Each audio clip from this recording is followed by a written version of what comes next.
영원한 행복으로 가는 네 개의 열쇠.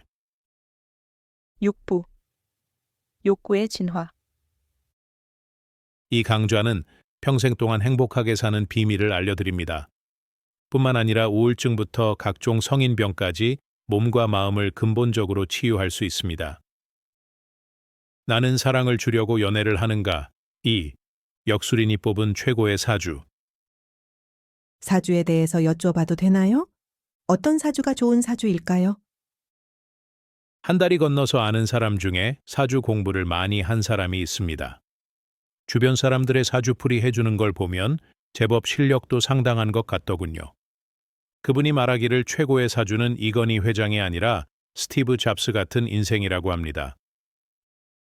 재벌 2세처럼 태어날 때부터 죽을 때까지 귀족으로 사는 인생보다 태어나서 부모에게 버려졌고 양부모 밑에서 자랐고 청년이 되어서는 남의 집에 얹혀 살았고 일주일에 한 번 공짜 밥을 먹기 위해 10km를 걸어 다녔던 인생이 최고라고 합니다.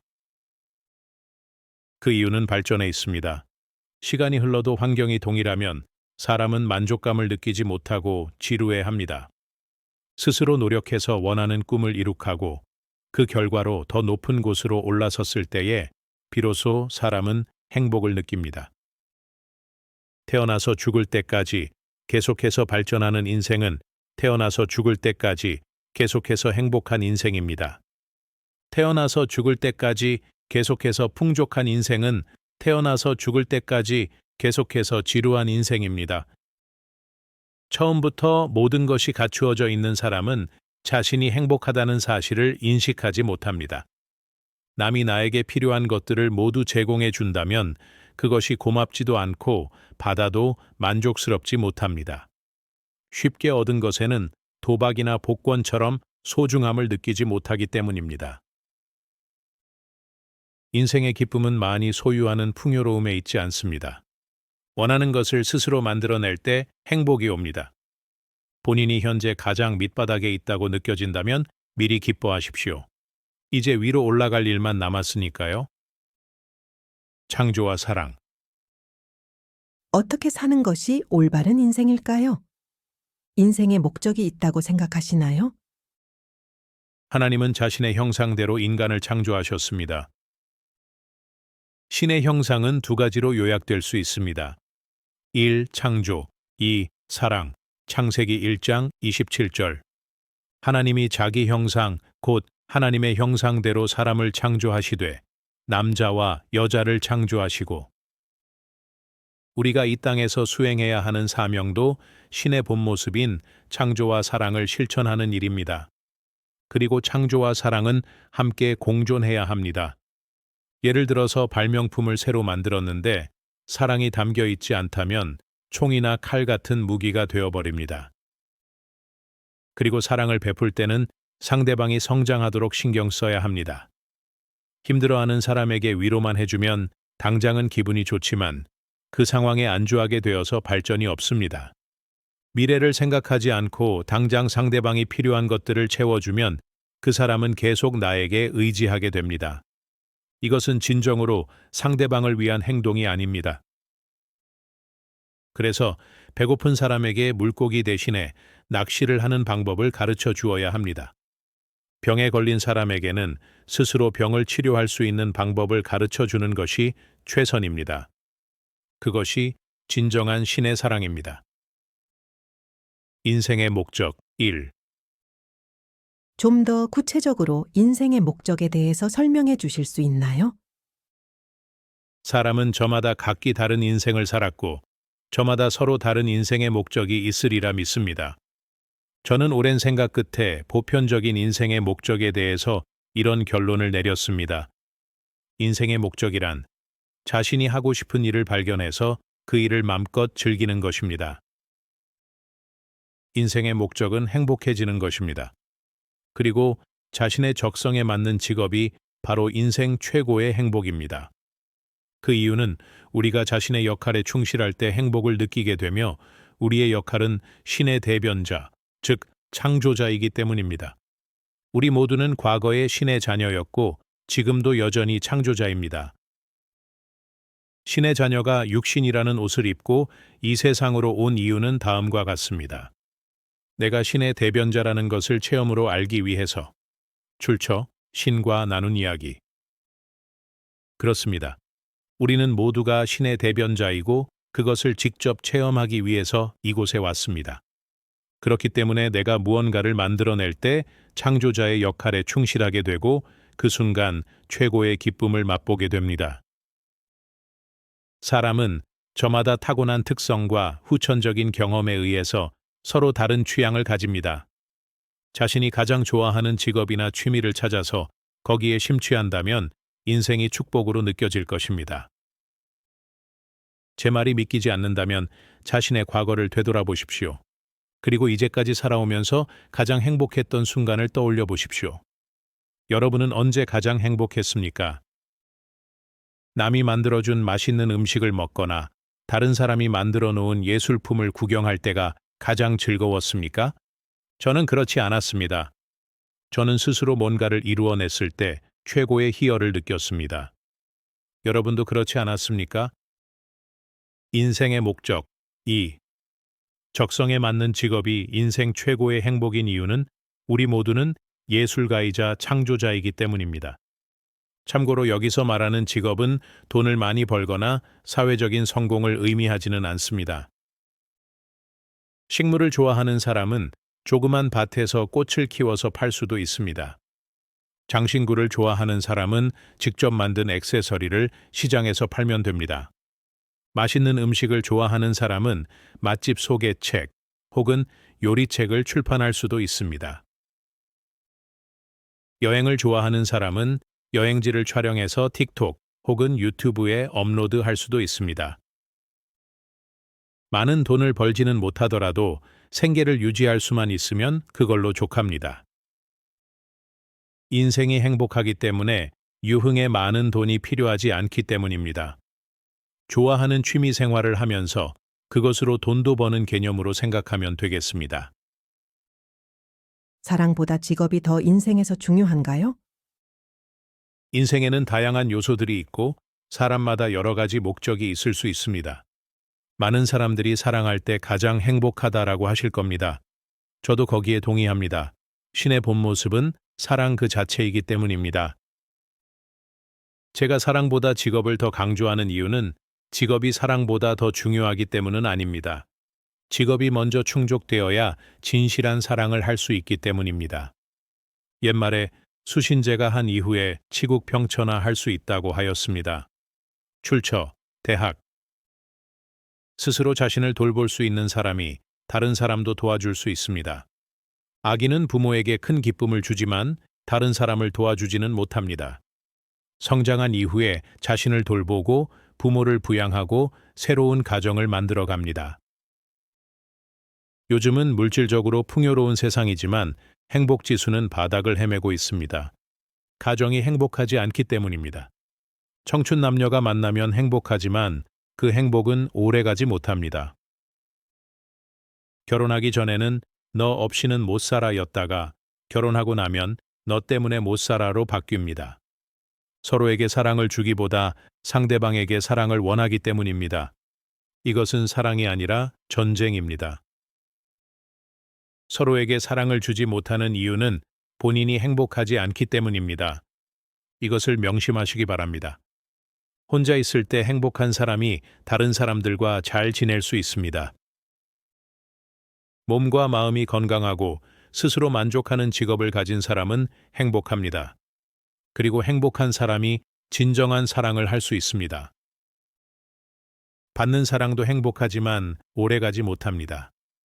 예수님처럼, 부처님처럼, 테레사 수녀님처럼 주는 사랑이 훨씬 더 큰 기쁨을 줍니다. 그리고 그 기쁨은 영원히 지속됩니다. 행복한 사람이 더 큰 행복으로 갈 수 있는 것입니다. 욕구의 진화. 혼자 있을 때 행복하면 정말 다른 사람을 진정으로 사랑할 수 있게 될까요? 뇌내 혁명이란 책의 내용을 요약하면 다음과 같습니다. 1. 생리적인 기본 욕구를 충족시키면 안전에 대한 욕구가 발현되고 2. 안전에 대한 욕구를 충족시키면 육체적인 즐거움을 원하게 되고 3. 육체적인 즐거움을 충족시키면 정신적인 즐거움을 원하게 되고 4. 정신적인 즐거움을 충족시키면 자아실현의 욕구가 발현되고 5. 자아실현의 욕구를 충족시키면 사람들을 사랑하는 인류애가 발현됩니다. 이론상으로는 맞는 말이지만 현실과는 거리가 있습니다. 인간은 욕구를 충족시켜도 만족을 모르고 더 깊이 빠져들기 때문입니다. 베르나르 베르베르의 소설 뇌에는 마약에 중독된 젊은 여성이 등장합니다.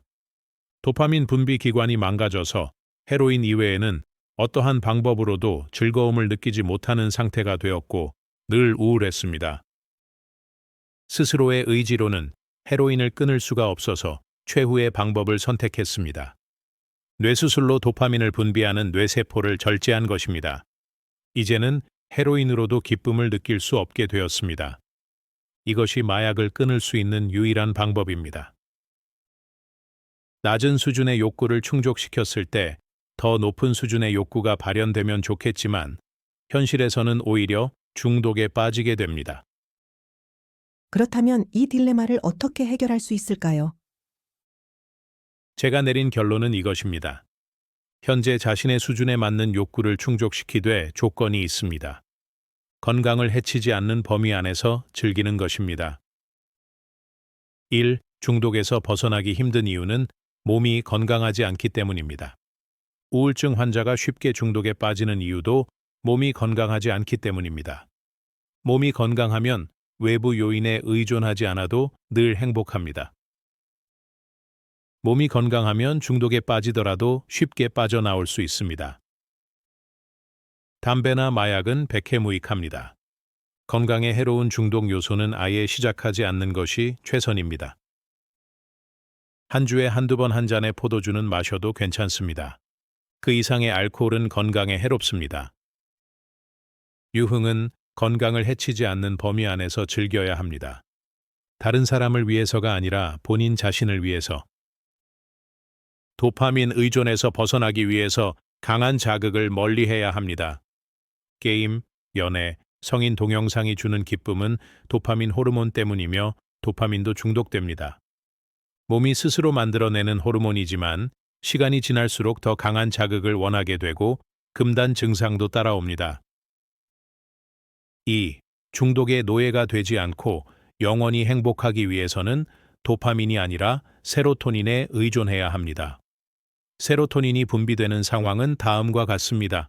날씨가 맑을 때 산책을 하면 몸에서 세로토닌이 분비되고 사람은 편안한 감정을 느낍니다. 잔잔한 음악을 듣거나 명상을 할 때, 가족들과 대화할 때, 애완동물을 안을 때도 세로토닌은 분비됩니다. 그리고 세로토닌은 중독되지 않습니다. 빠져들어도 안전합니다. 요술램프에 비는 소원. 약간 엉뚱한 질문이긴 한데요. 만약 알라딘의 요술 램프가 실제로 존재한다면 어떤 소원이 현명한 소원일까요? 대부분의 소원은 욕구를 충족시키는 종류들입니다. 사람들은 욕구를 충족시키려고 끊임없이 노력하면서도 놀랍게도 그 욕구 자체가 잘못되었다는 생각은 전혀 하지 않습니다. 인간은 이성보다 본능을 따르는 비논리적인 동물입니다. 본능은 수백만 년 동안 야생에서 축적된 생존을 위한 전략입니다. 21세기를 살아가는 우리들에게는 불필요한 욕구들이 많습니다. 우리가 램프의 요정에게 요청해야 할 소원은 나의 욕구를 충족시켜 주시오. 가 아니라 생존에 불필요한 욕구를 사라지게 해 주시오. 가 되어야 하지 않을까요? 그리고 우리에게는 이 소원을 들어주는 요정이 있습니다. 그것은 바로 건강입니다. 개와 토끼 실험. 욕구를 충족시키는 대신에 쇼핑몰을 구경하거나 성인 동영상을 보면서 대리만족하는 건 괜찮을까요?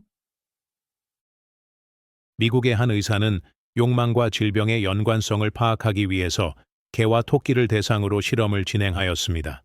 개와 토끼를 같은 공간에 놔두고 철망으로 분리했습니다. 그리고 개에게 소량의 먹이만 주었습니다. 그러자 개와 토끼 둘 다 우울 증세를 보였습니다. 개는 토끼를 먹고 싶지만 그러지 못하기에 좌절감에 빠졌고 토끼는 언제 잡아먹힐지 모른다는 불안감에 두려워했습니다. 실험을 시작하고 몇 달 후에 의사가 동물들을 해부해보니 둘 다 모든 장기가 병들어 있었습니다. 그 다음에는 토끼 없이 개만 소식을 시켜보았습니다. 그랬더니 이번에는 병든 장기가 없었고 매우 건강했습니다. 이 실험이 증명하는 바는 이것입니다. 유혹의 대상은 사용하지 않더라도 가까이 있는 것만으로도 건강에 악영향을 줍니다. 사람도 마찬가지입니다. 중독 요인을 멀리해야 한다는 것을 알고 있더라도 그것이 시야에 들어오면 둘 중 한 가지 결과를 가져오게 됩니다. 유혹을 참지 못하고 중독 요인을 사용하거나 눈앞에 있는 중독 요인을 참아야 하는 스트레스 때문에 몸과 마음 모두 망가집니다. 어린아이가 아이스크림과 과자를 보면 참지 못하듯이 어른도 술, 담배, 아름다운 이성을 보면 유혹을 이겨내기 힘듭니다. 예를 들어서 성인 동영상은 정자 검사를 하는 경우 외에는 아무런 도움이 되지 않습니다. 이성에 대한 욕구 때문에 성인 동영상을 보게 되면 욕구가 줄어드는 것이 아니라 오히려 더 강해집니다. 게다가 성인 동영상에 등장하는 화려한 기술들은 일반인들에게 무용지물입니다. 식품 광고도 마찬가지입니다. 소비자의 건강을 위해서 음식을 만드는 기업은 거의 없다고 봐야 합니다. 세계적인 아이스크림 회사를 창업했던 2명의 친구 중 1명은 아이스크림을 많이 먹어서 일찍 죽었습니다. 나머지 1명은 그 후로 아이스크림을 먹지 않았습니다. 그렇지만 아이스크림 사업은 계속했습니다. 우리는 예수나 부처 같은 성인이 아닙니다. 유혹에 쉽게 무너지는 어리석은 중생일 뿐입니다. 유혹에서 멀어지는 것이 나 자신을 위한 길입니다. 비움의 철학. 생존과 상관없는 유혹은 뭐든지 멀리해야 할까요? 비움이 가진 의미에 대해서 설명드리겠습니다. 신체에 산소가 부족하면 더 많은 산소를 섭취하기 위해서 뇌는 하품을 유도합니다. 그런데 하품은 일반적으로 생각하는 들이마시는 행위가 아닙니다. 폐 속에 있는 공기를 바깥으로 내뱉는 행위입니다. 비워야지 비로소 채울 수 있다는 진리를 뇌는 알기 때문입니다. 빅뱅 이후에 우주는 점점 넓어지고 있고 과학자들은 행성들 간의 중력에 의해서 시간이 지나면 다시 은하 간의 거리가 가까워질 거라고 예상했습니다. 그러나 예상과는 다르게 은하 간의 거리는 점점 더 빨리 멀어지고 있습니다. 실험에 의해서 진공 상태에서는 물체들 간에 밀어내는 힘이 존재한다는 사실을 발견했습니다.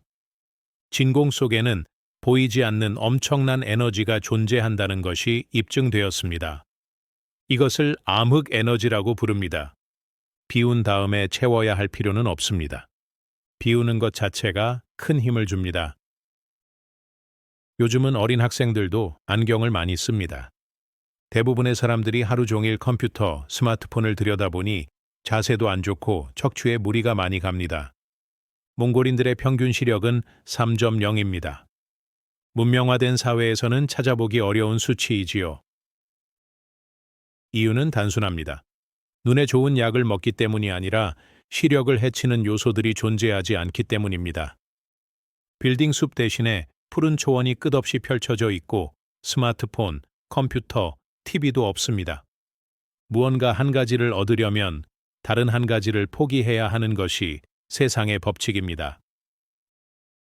사랑의 정의. 사람은 누구나 사랑을 원합니다. 그것도 간절히. 선생님은 혼자 지내도 행복할 때 사랑을 하라고 하셨었죠? 사랑이 대체 무엇이길래 이렇게 어려운 걸까요? 저도 사랑의 의미를 혼자서 고민해 보았습니다. 제가 내린 결론은 이러합니다. 내가 그 사람을 생각하는 만큼 그 사람이 나를 생각해 주기를 바란다면 그건 좋아하는 감정입니다. 내가 명품 가방, 구두, 자동차, 맛있는 음식을 좋아하는 것과 같은 감정입니다. 사람은 소유할 수 없습니다. 사람을 소유하려고 하면 상대방도 상처받고 나도 상처받습니다. 모두가 지는 게임입니다. 그 사람이 나를 생각하지 않아도 상관없고 나의 존재를 몰라도 상관없다면 그저 그 사람이 행복하기만을 바란다면 그건 사랑이 맞습니다. 신의 사랑이 바로 진정한 사랑입니다. 고아를 입양한 부모, 시험관 아기로 자식을 낳은 부모, 그리고 자식을 친구처럼 존중하는 부모의 사랑이 진정한 사랑입니다. 상대방에게 아무것도 바라지 않는 선행이 진정한 사랑입니다. 상대방에게 아무것도 바라지 않을 때 나도 상처받지 않습니다. 그렇기 때문에 진정한 사랑은 어떤 경우에도 아프지 않습니다. 경청해 주셔서 감사합니다. 7부에서 다시 뵙겠습니다.